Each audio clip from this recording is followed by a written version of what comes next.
Welcome back, everyone. We have finished with the mouth and the eyes. They have hardened overnight, and we're ready to move on to cheeks. So everything's looking good so far. So what we're going to try to do is build up the cheeks so we can get that crease there more accentuated and a little bit rounder protrusion of the cheeks. And as usual, we're going to use our epoxy sculpt. It's two-part epoxy, and you can buy it at Amazon, or sometimes I think you can get it at craft stores as well. So the magic is to get as much as you can, equal parts of the two parts, and mush them together so that you are well mixed. You want them to be very, very well mixed. So some people like to measure these on a scale to get it really exact. I've never done that because I don't really have a good scale to do that with. But honestly, I've had pretty good success, by eyeballing it. I just roll them into balls. It's pretty easy to see that they're pretty much the same. And you can sort of feel the weight. And after that, you just want to mush them together. And with the magic of editing, we're going to speed that up a little bit so that it doesn't take as long as it did in real time for me to do it. But typically I'll spend about 2 minutes or so. You can put some water on your hands to help keep it from sticking if that's a problem. Water tends to also make it a little bit more malleable, and that with the warmth of your hands usually makes it pretty soft, so that's good. So after I get it to where I think it's pretty well mixed, the next part is I want to cut it into equal pieces. And this is important because I want the cheeks to be symmetrical, and part of that process is to start with equal parts of clay on each side. So I'm going to cut this piece in half. Then I'm just going to eyeball if I think that that's the right size or not. And actually, I'm thinking that looks like a little bit too much. Actually, I think I'll just cut this piece in half. So same process. I just want to roll it out and get it in a sort of symmetrical rod shape. And then it's a lot easier than to cut it into what I can sort of tell is half. Again, here you could measure it with a scale if you wanted to, but I think we can make it pretty accurate. Plus, we will be, I'm sure, not using 100% of this. There will be some parts that will end up taking off just to try to make it look right. So I think this will work. So I'm just going to make a ball, put it, in the cheek area. I want to make sure I get it close to the mouth, because I want to accentuate that groove there between the cheek and the mouth chin area, as well as the little indentation at the corner of the mouth. And I'm going to prepare this tool. I did actually forget to clean it off last night, so it has some dried epoxy on it, but you can get rid of that by running it over a piece of sandpaper.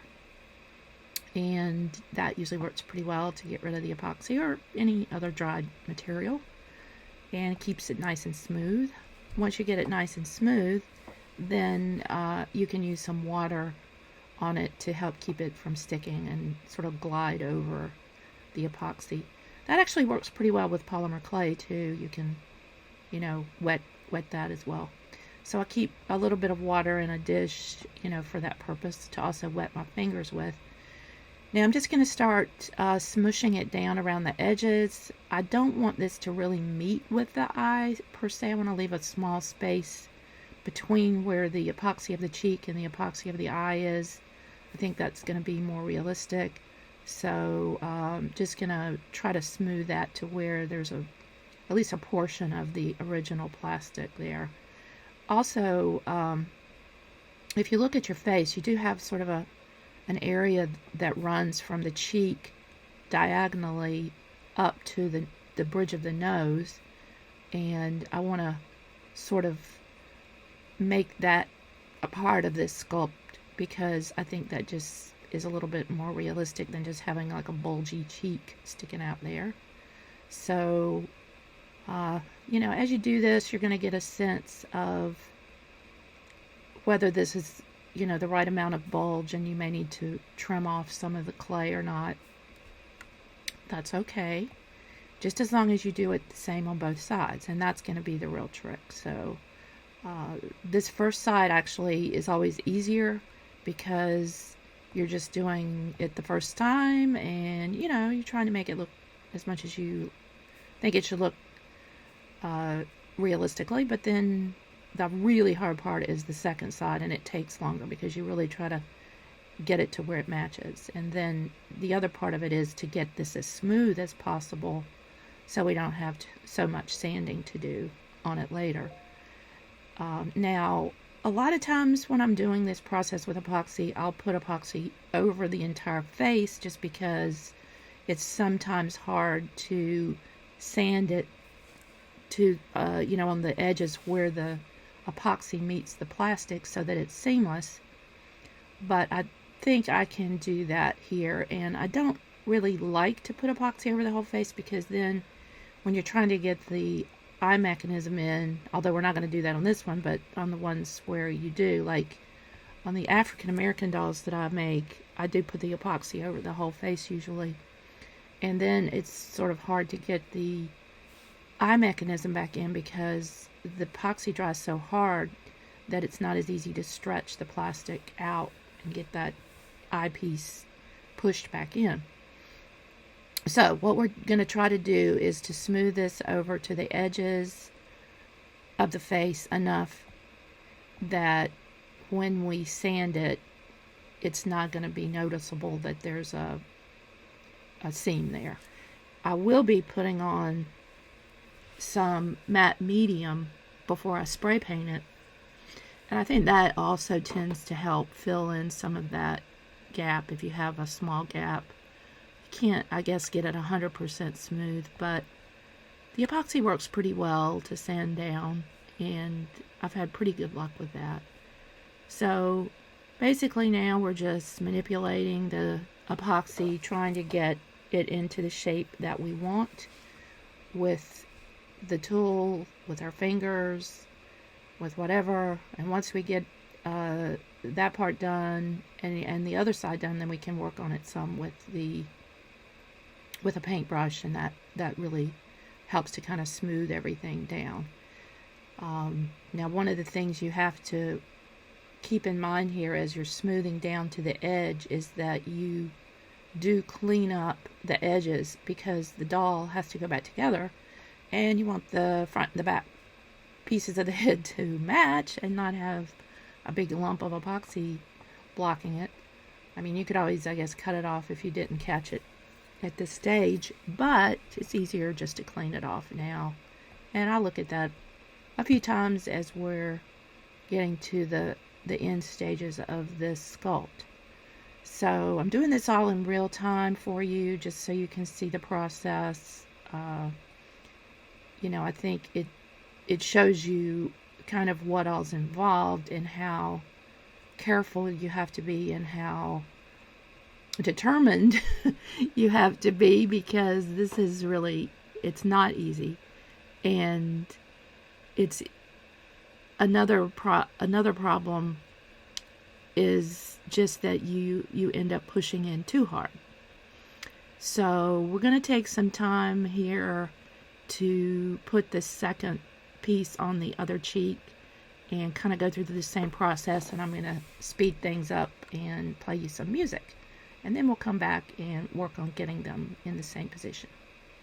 See you in a minute.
Okay, so winding up this portion, I just want to show you how I want to take a extra minute to talk about making sure you clean off the edges. This is where the doll's head goes back together.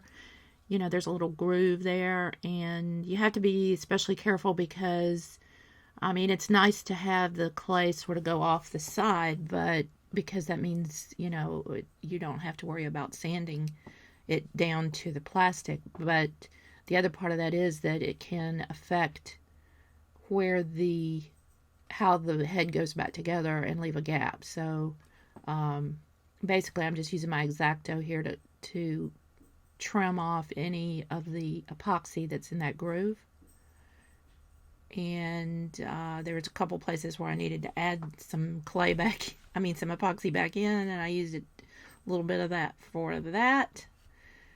But if you get that nice and clean, it's going to be a whole lot easier to do when it's not set up and hard. Then it would really be more like carving, and then you might make some mistakes and cut something you don't want to cut.